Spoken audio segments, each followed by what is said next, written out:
सांस को अब नाए ध्यानी बन जाए।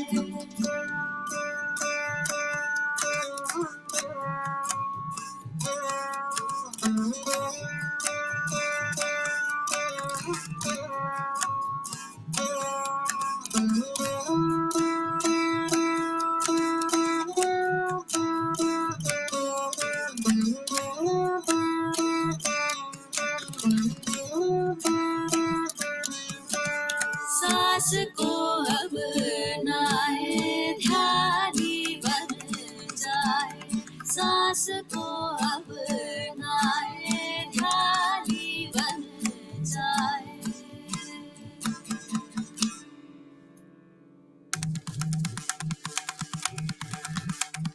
तुझ में मुझ में क्या अंतर है, पशु पक्षी भी जीव है। तुझ में क्या अंतर है, पशु पक्षी भी जीव है।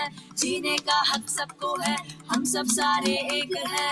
ध्यान कर शाकाहारी बन, आत्मज्ञानी बन। खुद को जानो तुम क्या हो, पहचानो तुम क्या हो, तुम क्या हो,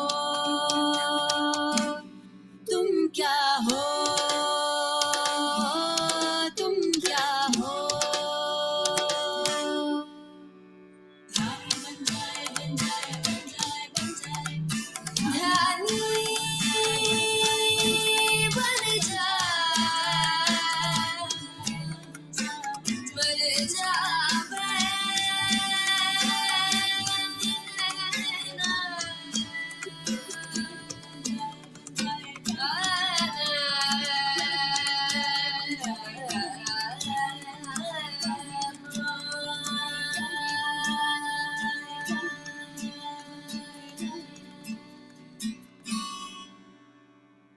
सांस को अब नाए ध्यानी बन जाए।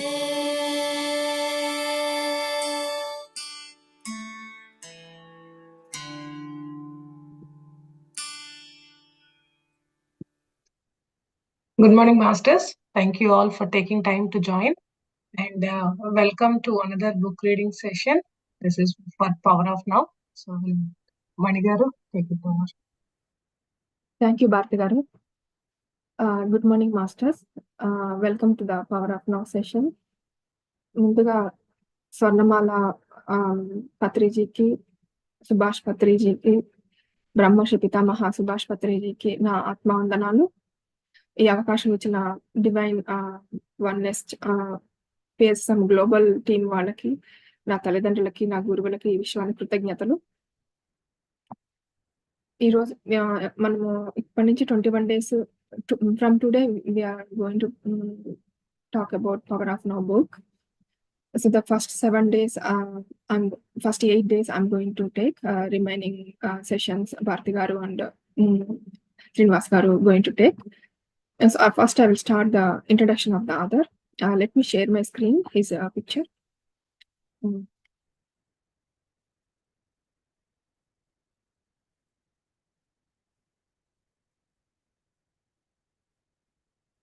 So Eckhart Tolle is the author of this book. And also he is the founder of Eckhart Tolle Foundation. He is Eckhart Tolle, and his wife is Kim Eng. So she is also maintains this foundation. She is also spiritual teacher.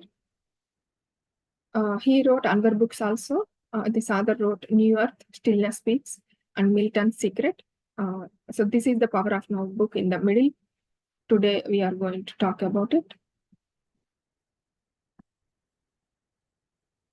Eckhart Tolle born in Germany. So he one day when he was 29 years old, he got some inner transformation in him. So I will describe about what is the inner transformation he got, what he felt that day. So he woke up with a thought that I cannot leave myself with me like that. Then he was thinking deeply, if I cannot leave myself with me, who is thinking I cannot live? Who is thinking? Who is me? Who is thinking? So he got so he realized that there are two people in him. Then he realized that one is mind, another is his inner consciousness. Then that day, while he stopped thinking about his mind, whatever it is thinking, and he's feeling whatever it is telling to him. He just started listening to his mind, what he's telling, like that. So he's looking at his mind as a other person. He didn't involve the mind like how you used to think he and mind are same. So the origin of this book is so when that in that thought he realized he and his mind are separate. They are not same because his mind is telling it cannot live with this body. Then it's not the so then he realized something is strange here. So he was dwelling on that thought. Then he felt so calm, relaxed. So I cannot live with myself any longer. This was a thought that I kept repeating itself in my mind. Then suddenly I become aware of that a particular thought. It was, am I one or two?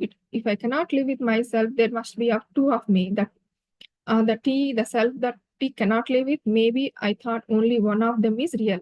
I was so stunned by this strange realization that my mind stopped. I was fully conscious there, but there were no more thoughts. So when he was conscious, there is no thought. So then I felt drawn into what seemed like a vortex of energy. It was slow movement at first, then accelerated. So initially I felt, oh, I cannot leave myself. So it's so strong energy. But later it was calming down. That thought is calming down, and later no thoughts at all. I was gripped by an intense fear in my body, starting to shake. I heard the words, resist nothing. So at that time, what he felt is a lot of fear he felt inside, and his body is shaking with that fear. Then inside his consciousness is telling, resist nothing. So don't resist anything, like that, as if spoken inside my chest. So he thought somebody is inside his chest and telling him that one, talking that word, resist nothing. I could feel myself being sucked into a void. So then he felt he was sucked into a void. It felt as if the void was inside myself rather than outside. So he realized it's not outside a void, it is inside void. Suddenly there was no more fear. Then I let myself fall into that void. I have no collection of what happened after that. So this is the moment that he was enlightened, Eckhart told. So he was in a lot of depression and anxiety, and later he was listening to his mind. Then his consciousness woke up and telling, resist nothing. Then he felt into void. After he come out of that void, he don't have any disturbing thoughts, and he was completely a different person after that void. So this is the origin of that book. So then he started enjoying chirping of the birds, and he never enjoyed before. Before he went into void, in this 29 years of his life, he never enjoyed chirping of the birds that much. After he come back from the void, he is a different person now, like enlightened person. So everything he's observing very keenly, like pencil, pen, empty bottle, everything is beauty and aliveness of it. So till now, he was using all the objects, but he never felt aliveness in that. So after he went and come back from that void, so he is feeling a very aliveness with every object, every sound, whatever nature.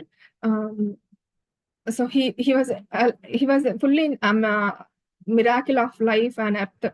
He was walking around the city, utter amazement at the miracle of life on earth, as if I had just been born to this.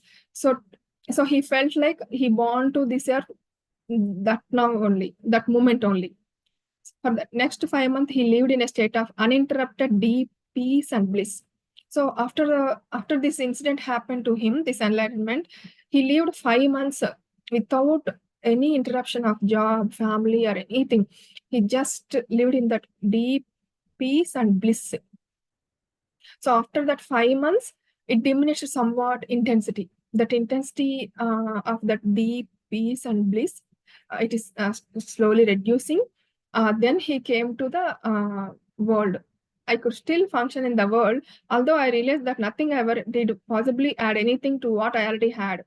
So that time also he's living in the world. Even though it reduced, he's living in the world.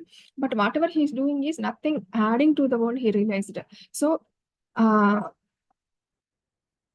time is still having that enlightenment realization, all those things, even though he's came to the world after 5 months from his deep peace and bliss.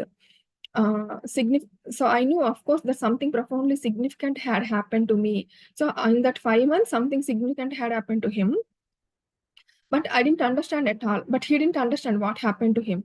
It wasn't several years. So after several years, he read the spiritual text and started spending time with teachers.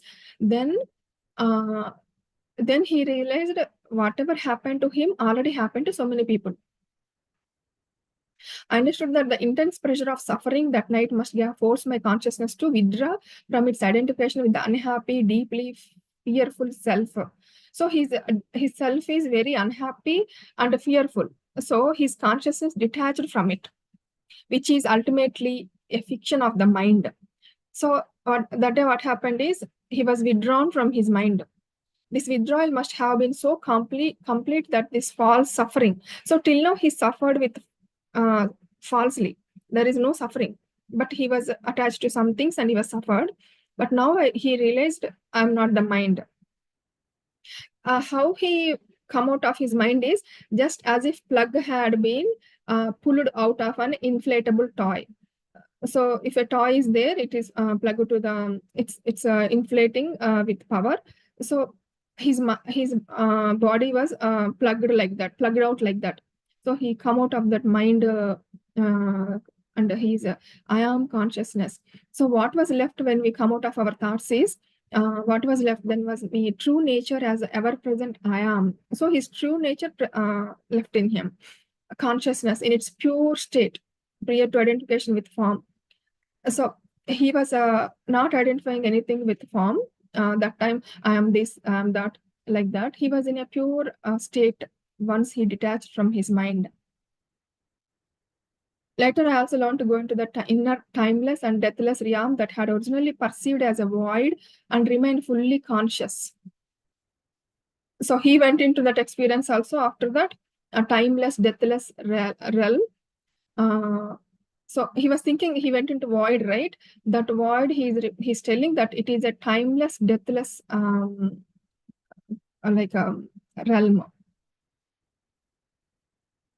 It has originally pursued as a void, remained fully. I dwelt in states of such indescribable bliss and sacredness that even the original experience I just described pales in comparison. A time came when I was left with nothing on the physical plane, no relationship, no job, no home, no socially defined identity. I spent almost 2 years sitting on a park benches in a state of the most intense joy. So later he spent 2 years in the joy without attaching to anything in this world. Later he spent 2 years. But one day somebody asked him some questions like how you are so joyful. Can you tell us how to be joyful?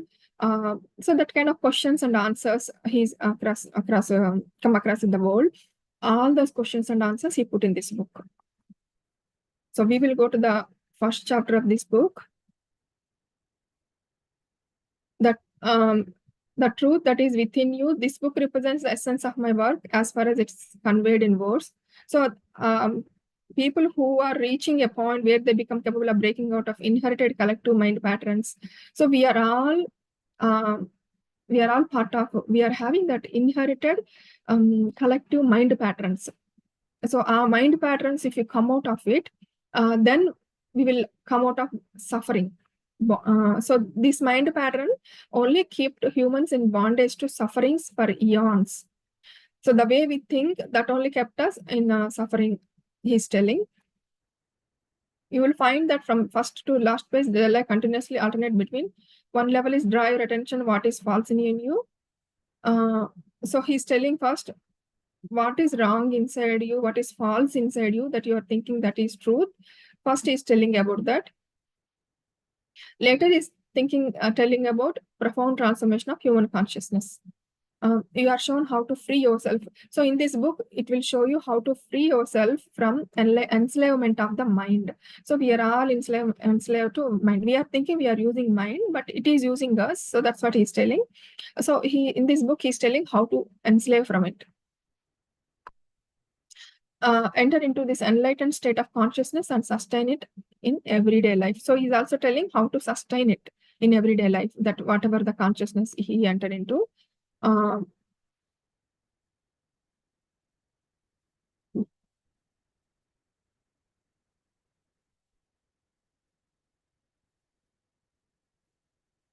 Chapter 1, you are not your mind. So in the greatest obstacle to enlightenment. So what is enlightenment?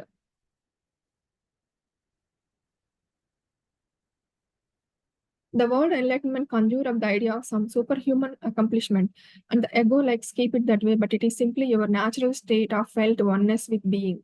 So enlightenment, and what is enlightenment? He is explaining it's a being. So what is oneness with being? It is state of connectedness with something immeasurable, indestructible, something that almost paradoxically is essentially you and it is much greater than you. It is finding your true nature beyond name and form. So for this enlightened, whatever he's telling being, it is much greater than you. It is much greater than, it is also indestructible, immeasurable. He's explaining about so connectedness.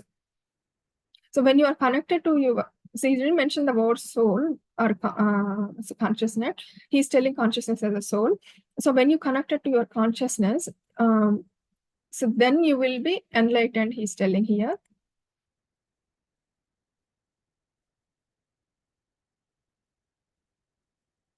Being is the eternal. So he's talking about being. Being is eternal, ever-present, one life beyond the myriad forms of life that are subject to birth and death. So being means it is not it won't subject to birth and death. However, being is not only beyond, but also deep within every form as its innermost, invisible. So every form, whatever it has an innermost, invisible, indestructible essence is being. This means that is accessible to you now as your deepest self, your true nature. So our consciousness is our true nature. Mind comes and creates us false identities, he's telling here. But you cannot capture your consciousness with your mind, he's telling. So don't grasp it with your mind, don't try to understand it. You can know only when the mind is still, when you are present, when your attention is fully and intentionally in the now. Being can be felt, but it can never be understood mentally. To regain awareness of being, to abide in the state of feeling realization is enlightenment. So what is enlightenment is telling is awareness of being in that state is feeling realization is enlightenment.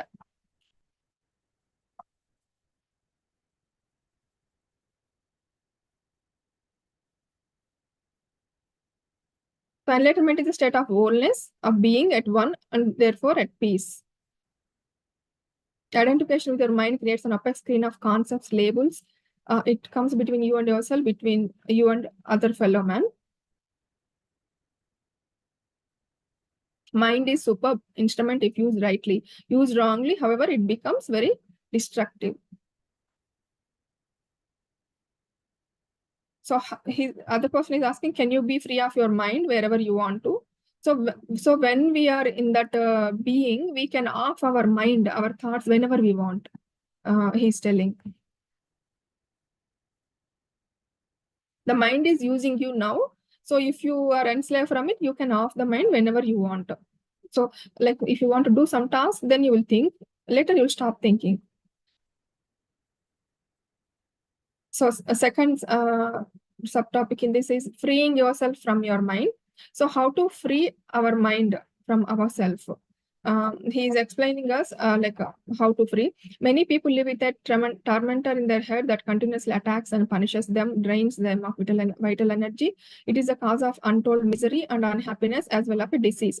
So if inner chanting is happening all the time, mind is telling something, do this, do that, like that, then it will cause the disease he's telling.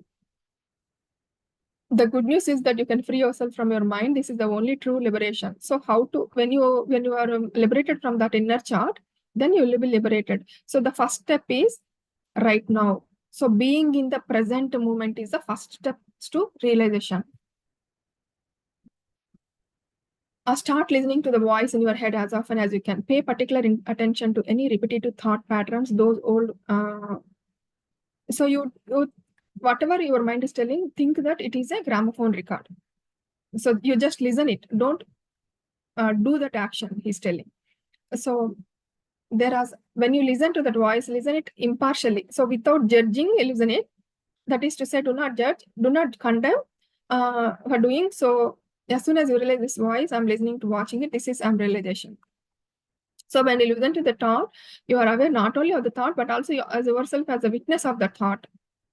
So when a thought come to you, you become a witness of that thought. Don't think that is you. The thought then loses its power over you and quickly subsides because you are no longer energizing the mind. So for example, when you get angry, right? Don't fully involve in that anger. Observe the anger, where it is coming, whether it is coming from tummy, whether it is coming from chest, whether it is coming from where it is coming, that anger. Observe that. Feel the body vibration. What I'm attached to it. If I'm attached to something only, I'll get anger, right? So when there is desire, then you will get anger. So what desire I want it. So suppose you have anger on some family people behavior, then you realize you immediately think that I only got all these people for giving me experiences, for giving me this kind of experience. I only got all these people, right? Then why I'm unhappy with him? So the best solution for not getting anger is like, I only choose everything as a soul. Why I'm not trusting the universe? So if I trust the universe, I let go. Like I accept everyone, right? In the family, I accept everyone how they are. So if you get a mother-in-law who is all the time criticizing you, that's what you got because you want to learn something, how to react when somebody criticizes you. So you only got, then why to worry about her, right? Like somebody all the time taking over you, like some people will always try to live other people's life. They will interfering inside you without giving you freedom. So then you again, when you realize, okay, I only got this person because of experience. I want to be in this birth. Like I want to experience how it will be if somebody all the time pressures you, overpower you, like somebody always dominate you, how it will be. That's why you got that person in your life. That is your choice. So in our life, whatever is happening is our choice. Then why to worry about it, right? Treat it as an experience. Okay, when other person dominates, how you feel. Okay, maybe you did the same thing to other person in your previous birth. Okay, I learned from it. It's very painful. I won't do that next time. Everybody, I will give my freedom. I let them live how they want it. This is the lesson I learned it. Then you tell that, okay, I don't want some more this experience. In the meditation, when you sit, you tell other, I don't want this experience some more. So imagine that person is changing, whoever is dominating you, like whoever is criticizing you. You can imagine, okay, I learned it, how it will be if somebody criticizes it. I don't want some more this experience. And I'm sending love to other person, whoever is doing to me, even domination or criticism or whatever it is, whatever they are doing wrong to you. So you send love to that person. And also you inside have forgiveness. If I did the same thing to anybody in any of my lives, I'm asking them forgiveness, because I know how much it will suffer from you. So that is one thing we can do to come out of the thoughts and pain and suffering. And the other thing is mind. So when the thought come to you, okay, is it coming from my consciousness, or it's just my mind is telling? When we sit in the meditation, my legs are hurting, I should not sit. Like that, some thoughts will come in your mind, right? I have to get up and watch some movie. So that kind of thoughts. Then you think that thought, whether it is coming from your consciousness or your mind is telling, or your mind. So understand that mind always tells about material luxuries, like enjoying things, like eat that sweet, or watch that movie, or don't strain your body, like that. So that is when you realize that is telling about material purpose, like we discussed in Tulsi Dalam also, Sreya Margam, Praya Margam, right? So the mind always tells Sreya. Prayo is best for our soul. That's consciousness will tell. Even though it's tough, even though it's difficult, it will tell you to do it. So that you have to think that whenever any thought come, so when you think from that, then you will be detached from your mind. So you won't listen to it. Like you do just friendship. Okay, you're telling me get up and not to do meditation, watch some movie. Okay, I will do that. You tell that to the mind, but you sit it, but you still do it. Like you can act like you're doing what your mind is telling to you, but you don't do it like that. So it will keep on tell you something every day. Still act like, still be friendship with the mind. Don't fight with it. If you fight with it, you are making it more powerful. If you argue with it, you are making it more powerful, because it is one part of your soul, as we discussed yesterday. So you cannot fight, you cannot argue. So just tell it, okay, I will do. So keep postpone it, and you be in the present moment. So you focus what you're doing that moment. Then you will be, this is one of the tip he is giving for getting enslavement from the mind. So being in the present moment. So when you are doing some work, put all your five senses to that work. Suppose you are in the garden, okay, how that leaf feeling when you touch it, how the earth smell is coming from the earth when you are watering.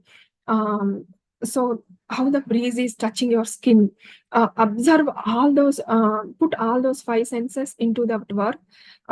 Then you will be in that present moment. Like when you are cutting the vegetables, touch the vegetable like a baby, pamper it like a baby, and think about farmers and and think about the tree.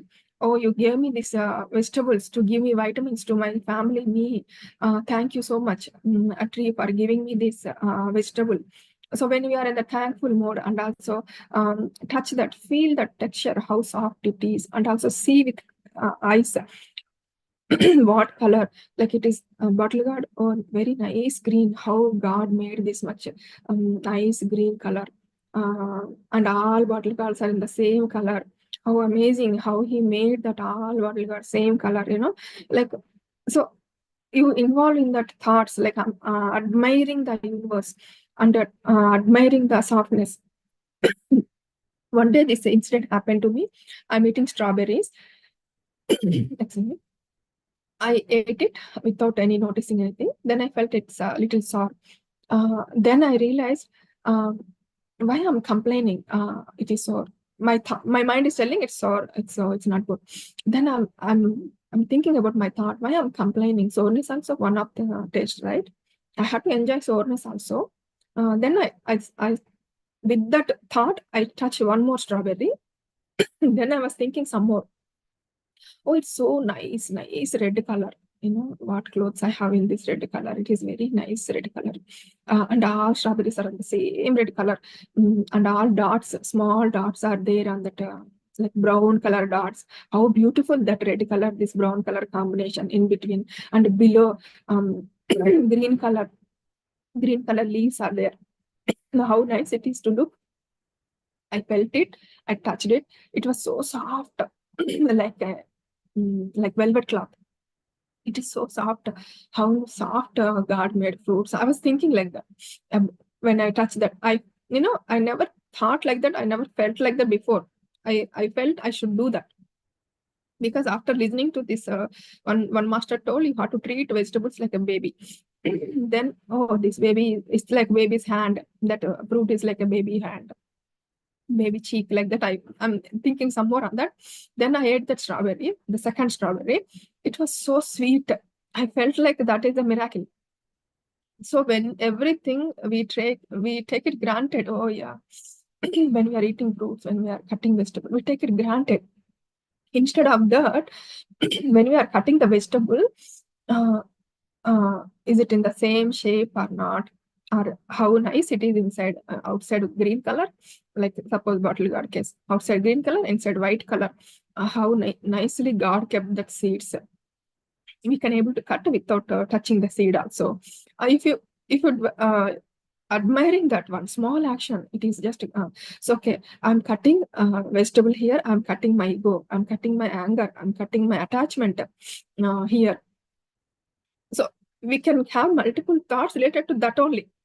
Like one way we can think, like when we are doing chapati, when you are expanding it, how soft this floor is, and I'm expanding my heart to include everyone, not only me and my family. I'm expanding my heart to include everyone, to love everyone, and to accept everyone how they are. If you are thinking like that, our regular chores will become a spiritual activity. So the chore won't be a chore. I felt same thing one day. We are thinking to watch a movie. Then there are so many vessels in the sink to wash. Then I felt my mind told, Abba, you have to wash this now. We have to wash this now instead of watching movie. Then immediately I thought, no. I replaced that thought. Okay, God gave me this many vessels. Because of that only I able to cook. Okay, I went and thanked the vessels. And when I on the water, tap water is coming. So, oh, thank you for this water. It gave me opportunity to clean, so I'm touching that vessel, every vessel, thinking that you are there. That's why I'm able to cook nice food for this family, for myself. Thank you being here. Like that, I'm touching that vessel and cleaning. I cleaned all the vessels, old sink. I didn't even feel the time, how much I cleaned, and I didn't even lost my energy. So like this, if you are observing your mind, if you are observing your mind, every thought in your mind as a witness, okay, it will come. Thoughts will come. It will always tell you about some positive things, some negative things. If you tell about positive things, take it. But if you tell about negative things, your mind, it will try to judge the other person. First, understand what it will be. See, suppose your kid, right? We know like what they like, what they don't like. My son don't like some things. Like he don't like me touching his things, like adjusting his books and all. He want to keep in his own way. Then next day when I enter into that room, I adjust how I won't touch that part, books and all. So I will only touch other things. Like, so how our mind likes, not likes. Okay, it will tell you, okay, it will keep on tell, okay, do this, do that. So don't think that you are only great. It will tell you, you understand that, okay, mind always tells me I am only great, all people are wrong. So you understand that nobody is wrong in this world. Everybody came to this world as for their own experiences. Everybody are friends to us. So if we are in our own path, true path, spiritual path, nothing can hurt us. So all those, whatever we will discuss in that spiritual wisdom through videos, all those things, you think about it. So whenever you anger came, why I'm getting anger, you think about it and observe from where it is coming. So even frustration or sorrow, from where the sorrow is coming, observe that sorrow. Maybe it's, think that it may be a pattern in our family. For some things, some people will get sorrow, somebody hurt or somebody. So think another person. There is no other person also. Actually, in the spiritual world, everything is you only. But think in other person perspective. Maybe that person is today he was disturbed by something. It's okay. Maybe send that person love energy and forgive that person immediately. Then you won't get hurt by anybody around you, because all are you, right? So they're triggering something inside you. That means you want to learn from that experience. If not, X will do, some Y will do, same thing. If you started hating that person, whatever caused trouble to you, then some other person will come. Why to hate that person, right? So, so if you think in that way, then you will be free from all this suffering and these thoughts also. So observe the thoughts, just observe the thoughts. Okay, my mind will tell like this. Okay, I will do. You tell to the mind. Make a friendship with your mind. Then it will tell less to you. If you resist, right, it will keep on pressurize you. Oh, do this, do this, do this. So that's what he got. That Eckhart told in his book, resist nothing. That is his first realization word he got. Resist nothing. So okay, masters. Now, so today we'll learn about two things, two subtopics in first chapter.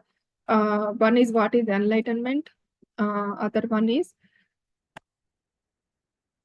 the greatest obstacle to enlightenment. What is that? That is mind. Next is freeing yourself from your mind. So we already got so many tips from him how to free yourself mind, being in the present moment, using your five senses, and yeah, that's all. So whenever the mind talks, observe it. So now we go into meditation. Cross your legs. Keep your fingers inside other palm. Close your eyes. Anybody having specs, remove the specs. Just observe the breath.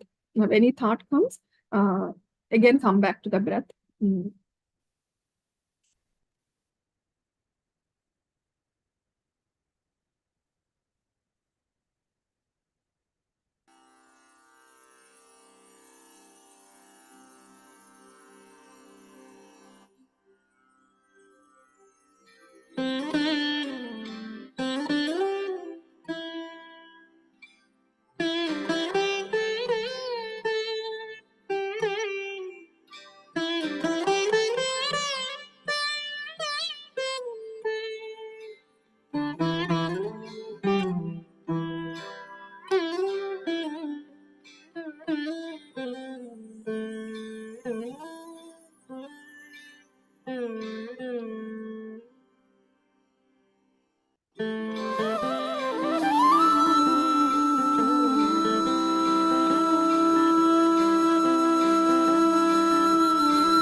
The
last 5 minutes, masters.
Last 3 minutes.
Please keep your palms on your eyes.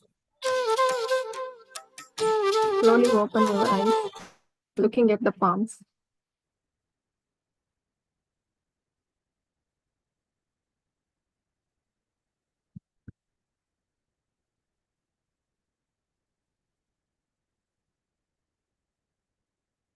Masters, if you want to share any experience or anything, you can share.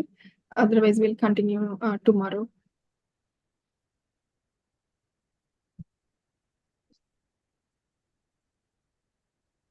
Thank you so much, Manigaru. And we want to thank the universe and also Patriji Garu for a great meditation and also book reading. Yeah. Anyone else would like to share experience or any questions on the first session we had on the Power of Now? Thank you, Bharti, for giving this opportunity. Thank you. And the video will be uploaded it's on YouTube. So if you'd like to share with your friends and family, so the recording is also available on YouTube and you can share it or listen it. Thank you all for joining this session. Thank you. We'll see you all again tomorrow. We'll continue the book for 21 days. So thank you. Have a great day. Thanks. Bye.